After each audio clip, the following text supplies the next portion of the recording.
Bonjour ou rebonjour à vous qui nous suivez sur tv5monde.com, toujours avec Benjamin Vincent, fondateur de Watch.tv, notre consultant dans le JT des nouvelles techno. Et donc on parle tablette tactile aujourd'hui. On vient de parler de l'iPad Air qui est sorti il y a 2 jours maintenant. Le poids, c'est un élément majeur, vous pensez, pour convaincre le consommateur? Est-ce que c'est vraiment la seule chose qui va… Parce qu'effectivement, c'est une tablette beaucoup plus légère. Est-ce que c'est la seule chose qui peut convaincre le consommateur malgré un prix très, très élevé? C'est ce qui explique le changement de nom. Ce n'est Ouais. pas l'iPad 5, c'est l'iPad Air. Pourquoi? Parce que c'est une des caractéristiques qui ne se voit pas. Il faut l'avoir en main pour s'en rendre compte. 200 grammes de moins, c'est énorme. C'est quasiment 20 ou 25% du poids de l'iPad précédent. Ça change beaucoup de choses parce que c'est un appareil, un objet qu'on a envie d'avoir toujours sur soi. Donc les femmes l'ont dans leur sac à main, les hommes l'ont dans leur attaché-caisse, leur sac à dos. Et quand on l'a en main, on va presque avoir tendance à l'oublier. Donc on va l'adopter encore plus que les iPads précédents. Et on va dire que c'était le point sur lequel Apple avait le plus de difficultés a priori à progresser. Personne ne s'attendait à un tel gain en poids. Les caractéristiques évoluent, mais ça, on va dire, c'est la suite logique des choses. Tous les ans, le nouvel iPad est meilleur que l'iPad précédent. Le but pour Apple, c'est à chaque fois de donner là et de fixer une nouvelle référence. Samsung avait les yeux rivés sur cette keynote qui présentait l'iPad Air. Et la nouvelle référence aujourd'hui, c'est cet iPad 5, qu'on n'appellera donc pas comme ça, qui fixe vraiment une nouvelle barre, un nouvel objectif pour tous ceux qui essayent de rattraper Apple.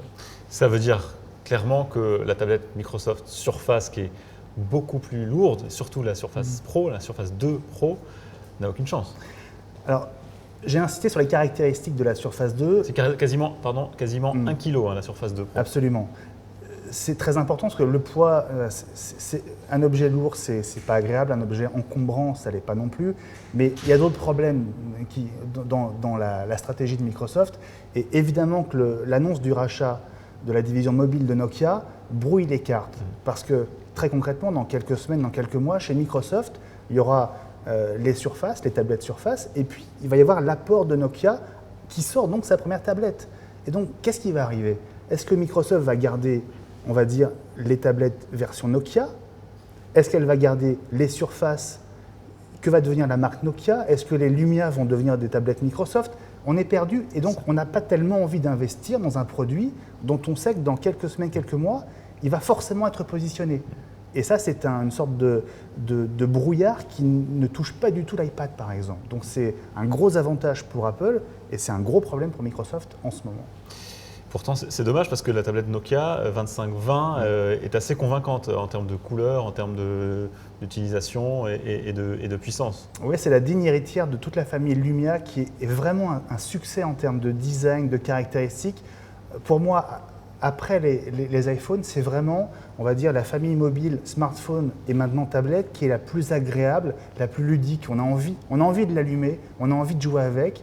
De ce point de vue-là, le système de Microsoft, Windows Phone, est très très agréable à utiliser. Donc elle a de vrais atouts. Moi personnellement, si j'étais Microsoft, je collerais mon nom sur les tablettes Lumia et j'en ferais mes tablettes. Parce que clairement, je pense que Nokia a beaucoup d'avance sur Microsoft, même si c'est leur première tablette. Et puis dans tout ça, il y a aussi les tablettes Samsung dont on n'a pas encore parlé. Comment elles se positionnent dans tout ça? Est-ce qu'elles sont clairement plus convaincantes parce que souvent moins chères, plus légères et avec beaucoup plus de fonctionnalités? Alors, c'est vrai que l'iPad reste la tablette la plus chère du marché. Pas beaucoup plus chère, mais toujours un peu plus chère. C'est aussi pour ça qu'on fait l'effort d'aller vers Apple. On sait qu'on achète un produit exceptionnel et on met le prix. Samsung se place juste en dessous en termes de prix avec des caractéristiques qui essaient de coller à celle de l'iPad. Et donc, ce qui va être intéressant, c'est de voir quelle va être la réaction de Samsung maintenant que l'iPad Air est officiellement annoncé et existe.